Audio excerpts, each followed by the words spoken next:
This morning, a tough week ahead for Dallas ISD's school board. A big budget deficit, job cuts, and declining enrollment. Where are all the students going? One of our questions for Superintendent Stephanie Elizalde. Less than 10 days to the runoff elections, House Speaker Dade Phelan and David Covey are setting records for money spent. But is any of it changing the race? The city of Denton working to remove racist language from the deed of an old city cemetery. But it was not a unanimous vote on council. The city's first black mayor, Gerard Hudspeth, on the program with us. And Texas lawmakers calling for investigations after that bombshell report that Houston ISD's superintendent is sending Texas tax dollars out of state to prop up schools he owns in Colorado. State Rep Ana Hernandez joins us from Houston. Inside Texas Politics with Jason Whiteley starts now. Good Sunday morning, I'm Jason Whiteley. Let's get you up to speed on what's happening politically here in our state. Early voting begins tomorrow in the runoff elections. Will House Speaker Dade Phelan survive his race? Statewide, Republicans have 22 races on the ballot, and there are 6 other Republican incumbents also like Phelan fighting to survive politically. Early voting runs tomorrow through Friday. No new taxes for the city of Houston. That's the word from Houston Mayor John Whitmire. He unveiled a $6.7 billion budget the other day. It's up 7% from last year. Here's the problem, though, as we discussed. Houston spends more than it collects. Whitmire floated the idea of a property tax increase to stop all the financial bleeding, but he opted to use the last bit of COVID money to close the deficit this year, leaving the hard decisions for next year. And an interesting revelation from Texas Lieutenant Governor Dan Patrick. When he leaves public office, Patrick said he wants to become a full-time pastor, or at least fill in for ministers when they are away. The Lieutenant Governor filled in for last weekend for Dr. Ed Young of Second Baptist Church in Houston, and it's the 4th or 5th time Patrick said that he's done that. In Dallas on Thursday night, the school board faces a tough situation. Declining enrollment, a budget deficit, and whether to cut jobs. Listen, this is not an isolated incident at Dallas ISD. It's happening in red counties and blue counties, cities, and in suburbs. Dallas's school superintendent, Stephanie Elizalde, starts us off this morning with the numbers and the subsequent decisions. Stephanie, good to see you again. Dallas ISD has a deficit going into the next school year later this year. The final budget's going to be presented to the school board on Thursday. You've said there will be some job cuts. What kind of positions are these? How many are we talking about?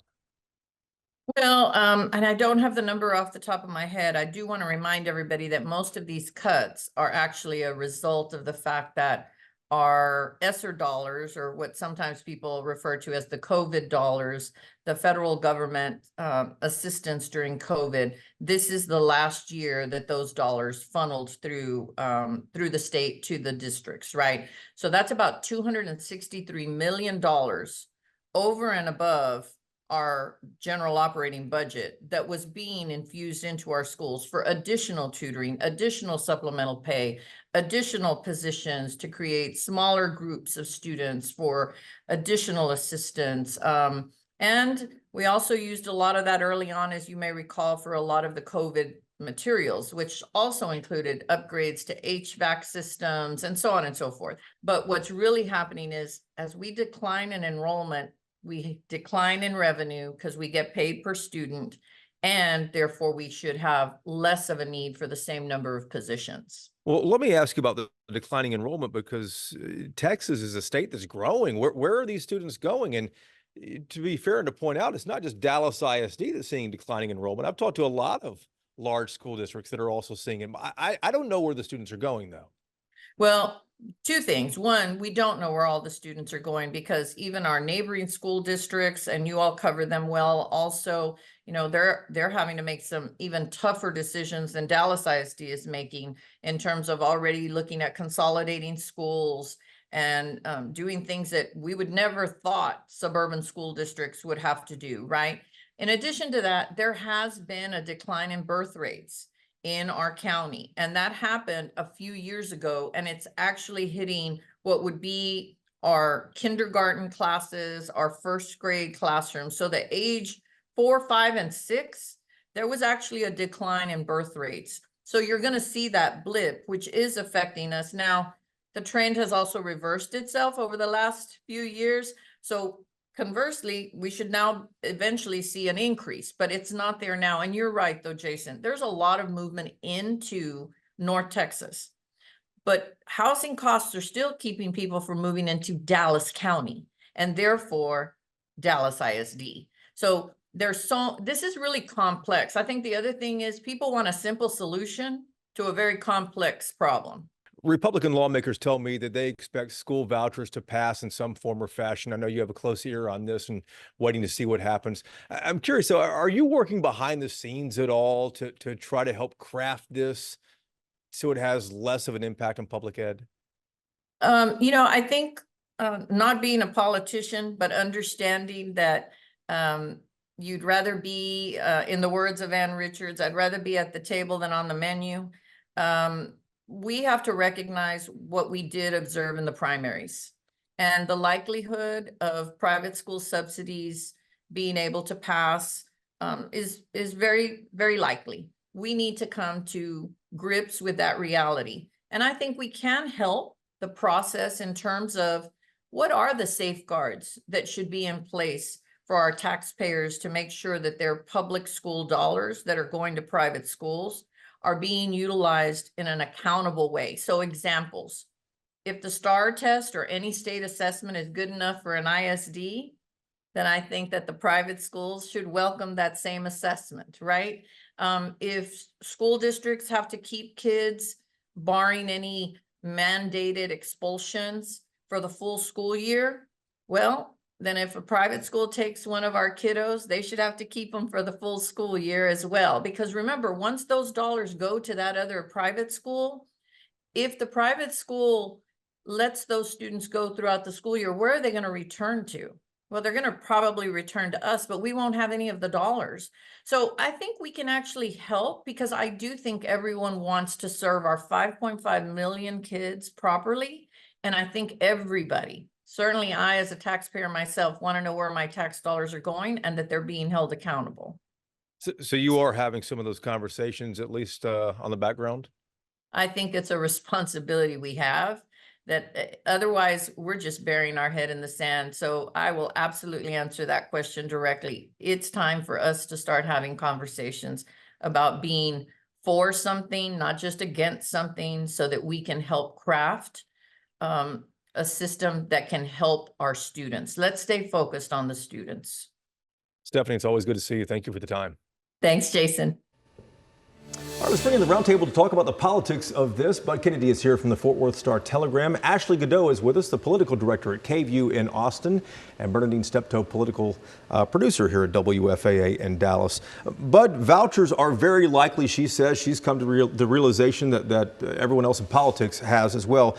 My question, though, will lawmakers and the governor take input from superintendents and from public ed? Well, I think they're looking at vouchers the way they look at charter schools, that they're turning these schools loose and freeing them of regulations in order to achieve a better education, to see if they do a better job. What tells the tale is going to be performance, not what public schools want. And you know, Ashley, the superintendent there made a good point. She also worked in Austin for a while before she moved to Dallas. And the point was, listen, there are two things we got to figure out. One's testing, but the second is expulsions. If a school kicks somebody out, they can't come back to Dallas if they're not going to have the money follow the child. Well, I think those are two very good points. But another point, Jason, is what about our special ed kids? What about our kids that have special needs and learning? You know, public schools have to take those students. They don't have a choice. They have to take those students and they have to provide all of the services that those students need to be successful. Private schools can just simply say, no, they don't want those kids. And so what type of guardrails are lawmakers willing to put in place to ensure that your tax dollars are being used responsibly? Yeah, a tough week ahead for Dallas ISD, Bernadine, but also a long road ahead for public education in this state. Well, definitely so. But I think that DISD heard the superintendent, they have come to reality. And they're realistic about the fact that they must go to the table if they're going to make any kind of impact. And I don't think that the lawmakers are even interested in making it better for public schools. You don't think so at all? Why not? Because with the exception of those who are fighting for it, when you're looking at where these dollars are going, I haven't seen anything that indicates if they're going to hold private schools accountable, and that's where most of the money is going to go. And again, there's nothing specific out here, Bud, for anyone to consider yet. We're just looking at what happened last legislative session. It's all wide open. Well, you know, last legislative session, the superintendents, well, they got what they wanted, but obviously that's getting overturned in the election. So the superintendents of the public schools are not going to get what they want in this session. Ashley, you had another point as well?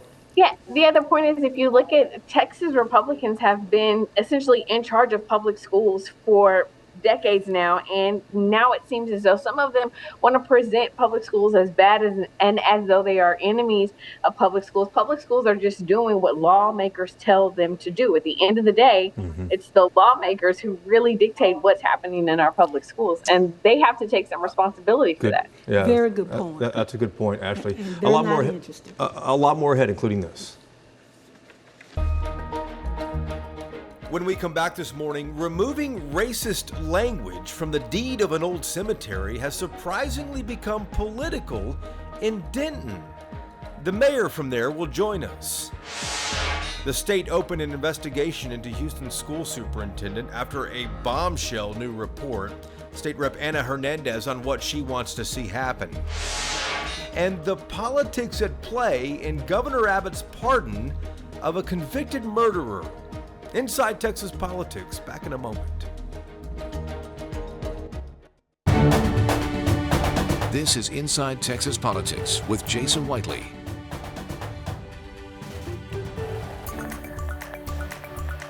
Welcome back to Inside Texas Politics. Let's go now to the city of Denton. Council members there had a seemingly mundane resolution before them recently. They were taking a vote on whether to let city attorneys spend 2 hours or more to figure out how to remove racist language from the deed of an old city cemetery. That old original deed said that black people cannot be buried in that cemetery. But this is now blown up online because the council vote was not unanimous. Not everyone supported it. Mayor Gerard Hudspeth is the Denton's first black mayor. You're the city's first black mayor. How much of this was personal rather than just symbolic? You know, it is personal in your experience in that you have so many challenges, so many struggles you go through, so many life experiences. 1971, my parents moved to Denton and they could only live on one side of town. They couldn't live where they wanted to because that side wouldn't rent to them. I'm born in 1972, Denton County birth certificate. It says Negroid because I have a black mom and a black dad. So it is. And that's forever, right? You can't go back and change that document, but here's an opportunity for future generations to realize that, or to not have to deal with that language, and to have an opportunity for other people to have hope that we can continue to change. But because look, I read a resolution every week and they have no action associated with them. You know, the Heart Association or Walk Apart. So we do a number of things to just raise awareness. This is that same thing. Were you surprised in the moment there when this did not pass unanimously, when it was 6-1, there was one vote against it? I truly was.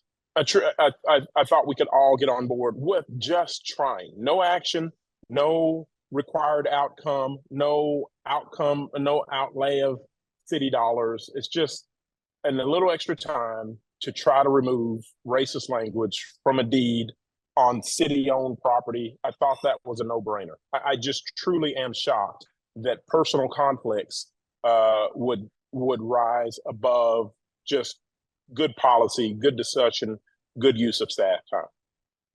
You're hoping that city attorneys get this language removed by Juneteenth, which is a month from now. Will it have to go back before council for final approval, or will it just take effect? You know, so I think my understanding is everything will be laid out, ready to go. There may be a vote of council just to confirm what legal already laid out. I'm not sure about that next step. So it may require, or as a courtesy, staff may bring it back for a vote just to simulate what they've already negotiated, that sort of thing. Or it may just go in effect and then it comes to us by way of an update, still trying to get those next steps lined out. Mayor, thank you for the time. We appreciate it. Yeah, thank you very much. Appreciate you having me. Appreciate your interest in what I believe to be a very important issue for the city of Denton.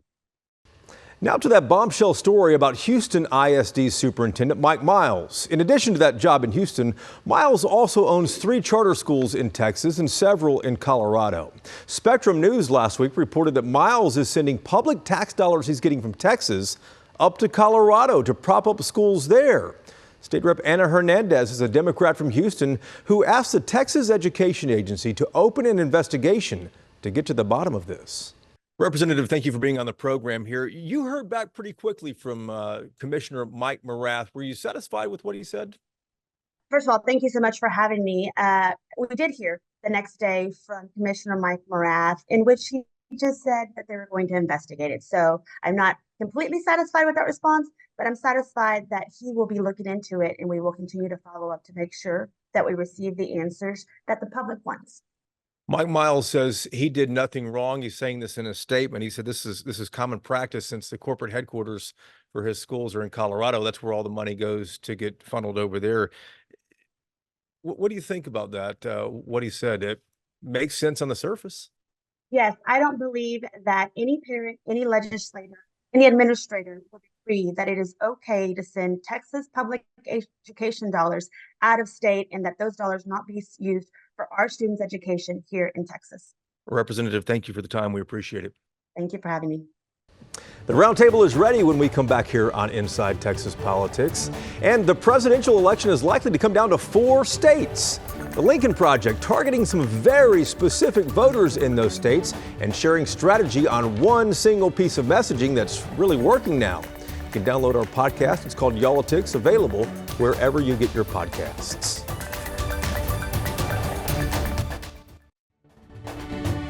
This is Inside Texas Politics with Jason Whiteley. All right, time now for Reporters Roundtable to put the headlines in perspective. Bud, Ashley, and Bernadine are all back with us here. Ashley, I want to start with you with this latest news that happened on Thursday of last week. Governor Abbott pardoned Daniel Perry. He was the Uber driver, I believe, who was convicted for shooting and killing a murder of a protester, Black Lives Matter protester down there. Abbott said he was going to do this a year ago, Ashley, and he claims that Perry was just defending himself. A jury and a court saw it differently there in Travis County. Was this anything more than politics for the governor? I think it's hard to see this as anything other than politics. And it really is interesting to see that the governor, if you recall, Jason, he made those comments about pardoning Perry before the case had even gone to the jury, before it was even said and done. And so this was something that we were seeing happening really in real time, him calling for this pardon. And you have to remember, the board of paroles and pardons, they're all appointed by the governor. So naturally, they were going to give the governor, it would seem to people here what he wanted. And so what does this really say about our justice system? When you're having those jurors who are sitting there listening to all of the evidence, seeing everything that's coming out, they make a decision and then it is overturned, not because of some mass error or because of new evidence that has come forward or come to light, but because of how the governor feels about a case. I think it's a really interesting precedent that he's setting. And it's a good point, Bud, she made there, and it's worth pointing out as well, too. The board of Pardons and Paroles made this recommendation to the governor. The board also recommended pardoning George Floyd for crimes committed years ago in Houston to the governor. The governor didn't do anything on that one, but here he is doing this. He moved quickly on this. You asked if this is political. Everything Governor Abbott's done for the last 2 years has been political. He's trying to look like the tough, mean hombre from Texas and get attention as the Republicans get closer to convention, and still a possible appointment or place on a ticket or something like that under Donald Trump. The sad fact of this is, generally in Texas, no matter how bad you are or how much you mess up, you can still defend yourself. But in this case, they had to build the context and say just because he saw a Black Lives Matter protest rally, that was enough of a threat that he could legally defend himself. That's not really a legal ground. And Bernadine, even after the judge and jury had spoken on this case is when he intervened. I think, as Bud said, almost immediately after that verdict came down last year. Is Abbott going to get anywhere with what Bud calls the tough, mean hombre approach? Well, he's succeeding so far. And I want to bring out another point that you can't question whether or not it's political, because keep in mind, he said that one of the reasons that he was pardoning this guy is Daniel Perez because of a progressive DA. So he just total disregard for a jury or the legal process. And then keep in mind too that he did say immediately afterwards that he was going to pardon him, but it also came on the heel of national pundits, the National Republican pundits, who were criticizing the verdict. And then he immediately came out and said, well, I'm just going to pardon him. But let's talk about debates here. Go ahead, Ashley. Sorry, just an aggressive DA, by the way, that the people of Travis County have said they're backing. He overwhelmingly won his primary election. He had a primary opponent. He is expected to easily win in November, but the DA is also the target of the new rogue DA law. We're waiting to see what's going to happen with the complaint that's been filed against him there. And so it's really, the will of the people here in Travis County. I think that plays a big role in it as well. Another good point there, Bud. It's not just the judge and jury that the governor is overlooking here too, but it's the voters of Travis County. But it is difficult. I mean, sometimes you have to say, okay, this looks horrible, but under Texas law, you can defend yourself. This is a really ridiculous case. I know, because how can you say defend yourself and you're out in the public domain? Yeah. You're in the public domain. Not sure where this story goes next, guys. Thanks so much. Ashley, good to see you again as well. Thanks for joining us this morning. We always appreciate you being here as well. We're back next Sunday to take you inside Texas politics. Hope you can join us then. Take care.